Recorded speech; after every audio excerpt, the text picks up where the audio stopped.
Now, this weekend, the award-winning Louis Theroux returns to our screens. Well, Louis joins me now. Great to see you. Really good to see you. And so good to have a look back at some of these extraordinary encounters. And you have kept in touch with some of them over the years, haven't you? Yeah, I mean, I've been doing this 25 years, which is extraordinary when you think about it. So that's more than 50 programs, each one an hour long. A lot of different people whose lives I've gone into, some of them in very extreme worlds. And I've always viewed it as my job to sort of go deeper than the normal journalist would and to get to know people better. And sometimes that's involved keeping in touch with people. And then other people I've lost touch with and I tried to track down for this new series. You also, the thing about you is you're never judgmental at all. You're a wee bit, especially in the early days, a wee bit nerdy, if you don't mind me saying. You know, and a little bit kind of awkward, and that's very endearing. And you've got this knack of people trust you, and you know, as you said, you dig deeper, and you're able to do that because they feel that they can say anything to you because you're not going to be shocked or give them into trouble or be, as I said, judgmental. Well, that's nice of you to say. I wish I could claim that my geekiness was a quality that I had to work on.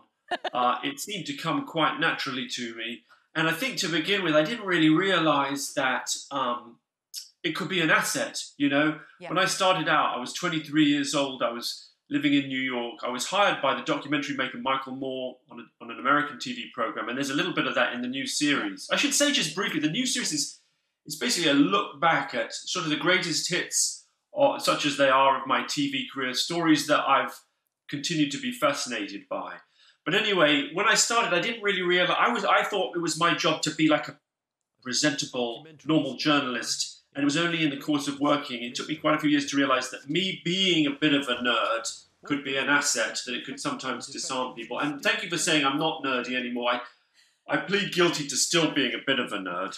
I've been doing a lot of Joe Wicks in lockdown. Good, so hey, I'm working on... Impressive. It's not about muscles, it's about mental health, but the muscles are a byproduct. Absolutely. As well. You can do both at the same time, which is very, very good. One of the things that I found absolutely fascinating and whilst repellent at the same time was the Westbrook Baptist Church, you know, America's most hated family. Now, you did such a brilliant job with that because that must have been very, very difficult to do. Yeah, well, it's in the nature of the work that I do that I meet people whose beliefs are utterly different and sometimes abhorrent, including, well, neo-Nazis and different kinds of racists, gangs, criminals, even paedophiles. But the Westbrook Baptist Church obviously is a church where they picket the funerals of high-profile people waving anti-gay placards. We include a bit of that in episode 4 of this new series. There's highlights from some of the programs I've made and also feature an update. One of the things I'm proud of is that several of the Westboro members left Westboro and sort of said that to some extent some of my conversations were helpful for them seeing the world in a different way. And one of the ex-Westboro members, Megan Phelps-Roper, is now a friend of mine. So I talked to her in the new program about how she was able to come to a different way of seeing the world and kind of de-radicalize her outlook. Well, that's fantastic. It really is. You also did the first Tiger King interview, because that was a huge... Remember, at the very, very start of the pandemic, that sort of... Everybody was watching this series. Everybody was fascinated by this guy, but you got there first. I did. I'm almost slightly embarrassed that I didn't make more of it at the time. It was a program called America's Most Dangerous Pets, and I spent probably over 3 different trips, the best part of maybe a week, with Joe Exotic. He had, even then, you know, if Tiger King has 2 husbands, back then he had two partners. One was the same John Finlay, another one was a different guy. And I got to know him. I didn't really... Even then, he would talk a lot about Carol Baskin. Like, he had a big beef with Carol Baskin, and he would rant about her. I mean, he hadn't gone like full Tiger King. Like, he was, you know, he wasn't quite wearing the tassels. Do you know what I mean? He wasn't singing country and western.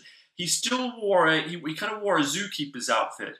But so he wasn't quite as out there, but he was very much the Joe Exotic that you see, and so I got there first, but I didn't become a viral sensation the way that Tiger King did.